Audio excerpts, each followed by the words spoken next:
It starts when you get into friendship. And now that we are talking about courtship, this is an area that you have already gotten serious with each other, and you have made a decision that there is a possibility that you will live together. And today we want to have this conversation.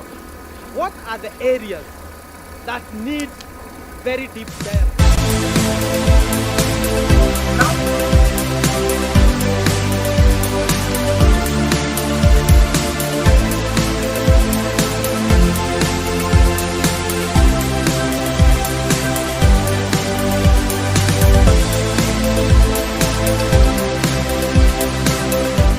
Of course, we have discussed some areas, but today we want to get into deep by discussing these 12 or 13 areas of discussion or dialogue.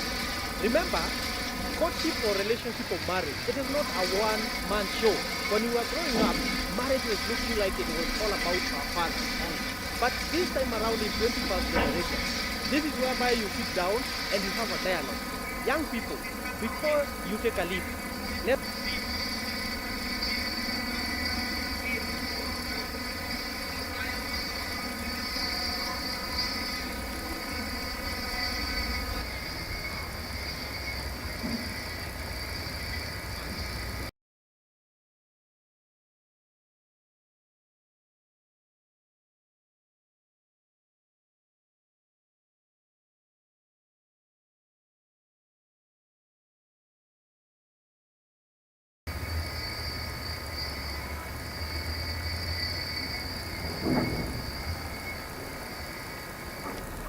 episode, last Thursday, we discussed about the initial attraction.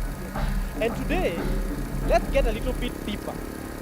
Now, already you have known this person, the initial attraction has happened, but now let's discuss about these actually 8 to 13 areas. Number one, is our generation putting the expectations too high, and is it a consideration when you are, why are you getting into this relationship?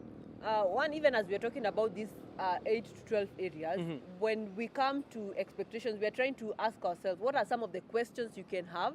What are some of the areas you need to look at? And what begin this conversation, like create a dialogue together? I remember when you were going through counseling for marriage, this one came, actually it just came into my mind. The pastor that was giving us the counseling told us to write our expectations. Without necessarily showing you, you write yours and write yours. Is that a kind of a thing you're talking about? Of what would you expect from your partner? Is this kind of, is this what you're talking about? Yes, that is one of the activities you can do together. Like you write your own expectations, I write mine. Also another thing you can expect, maybe someone has an expectation of how a routine will be like this, so they can give a schedule of how they expect their morning is going to start out, especially when they either in their honeymoon or even after the honeymoon. Okay. Now, another area that is a really area of concern. I have seen people get into dispute. It was not because there was no communication. How do we agree on the modes of communication, on how we communicate? Most of the area that are breaking because of the area of communication. Vijana wetu hawajui kuongea. Do you think this is something that it should be discussed from the initial, before you even get, I always say, courtship, before you even get to that ratio, these things should have been discussed before. What do you think about that? And on communication, one area that you need to look at, remember you are an individual and I am also an individual. So you need to ask yourself, how do I feel whenever my partner does not seem to be paying attention to what I'm saying? So you need to write those things down so that you can also deal with those feelings that come about. Also another thing, when it comes to communication, you need to also know, do you feel like you're afraid to share and speak about intimate matters in your relationship together? And when you also try to think about those things, it will also tell you a lot about the communication that you're having between the two. And because I know, on that, when we'll be talking about the personality test, and we are getting to that. When you talk about communication, number 3, you cannot leave conflicts. You see, when we have the malavi-davi, we love each other, we don't seem like there is going to be a conflict in future.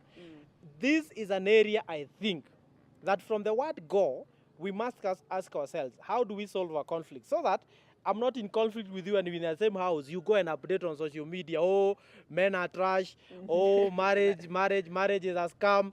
And this is an issue that should have been discussed, and probably, and others take their phones very quick. Hello and welcome. What do you think about conflict? How do we solve? Do you think it's a conversation that should be discussed before we get married? Yes, very important. And with this, it will always help you to make that list of knowing whenever I'm annoyed, this is how I behave. And whenever my partner is annoyed, I've noticed that this is how they behave.